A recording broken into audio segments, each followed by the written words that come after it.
Hắn đây là phước khăn đấy hả? Phước khăn này hắn đây chứ mẹ? Ấy?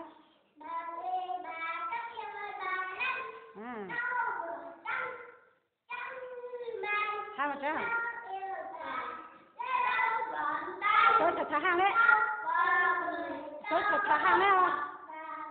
Thật hàng mà chưa? Vâng.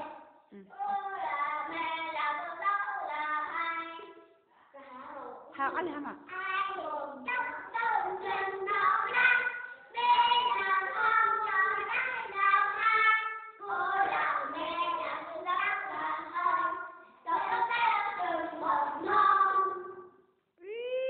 Betul. Rahat sampai saya.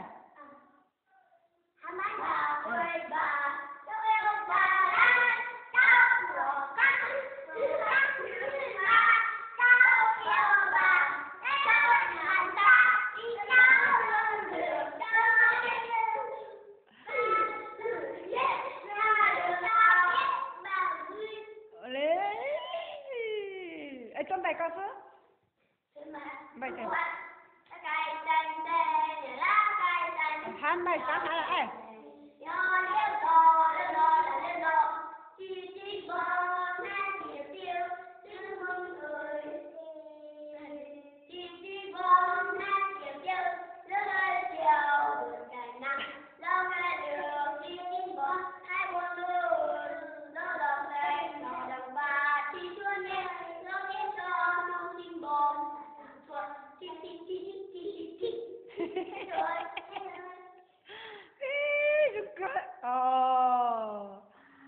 Đó thì anh mà.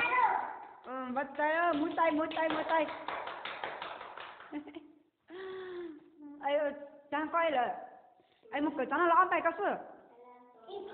Xong mày chưa? Hả?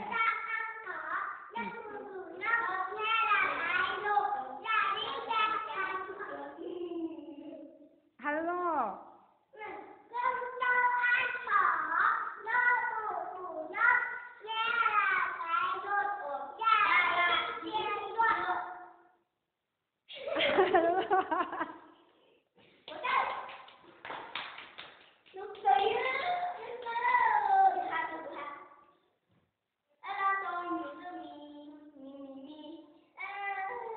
Hello nè.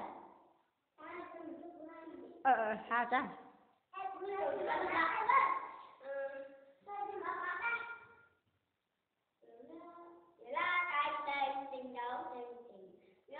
Cha hả con muốn nè.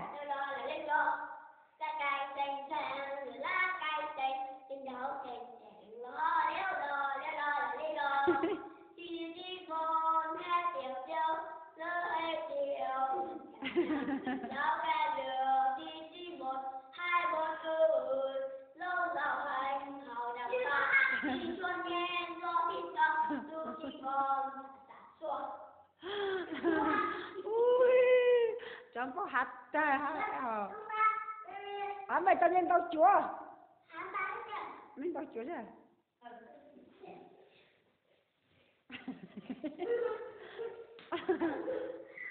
Son sao là sao?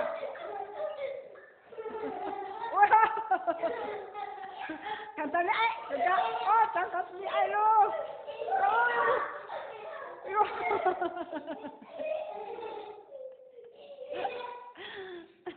Gì mà đây? Tao chơi tao lên.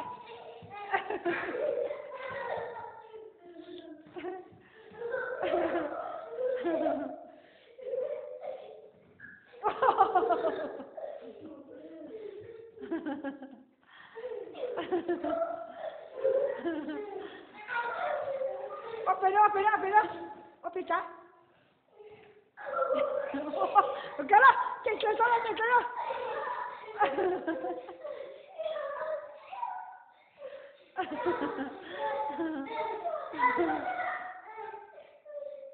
Bắt tay anh rồi cha.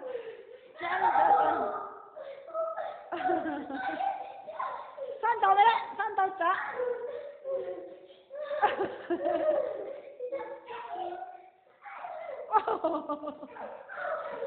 Sơn dây tơ. Wow.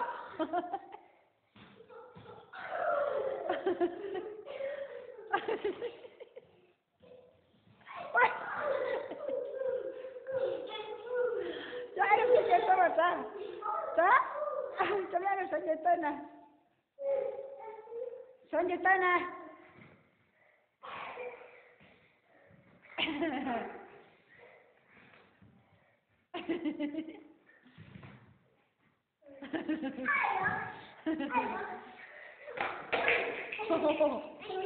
Ôi chị nữ.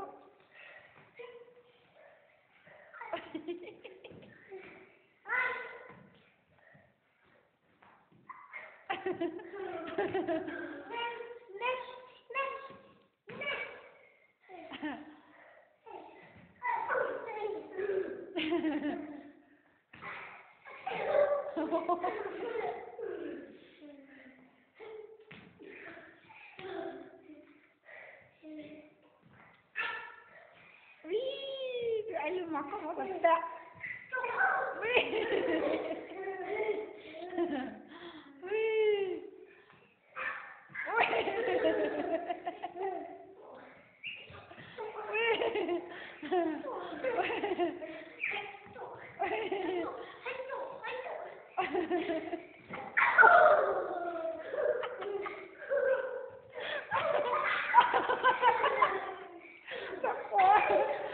Sắp cô nha.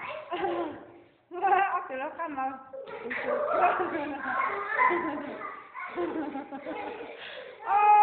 Cậu thì trắng có khăn anh gì ơi. Muốn tay. Cho tay muốn tay.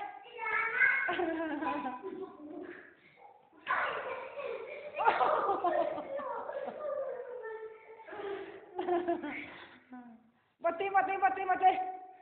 Bati vào ta.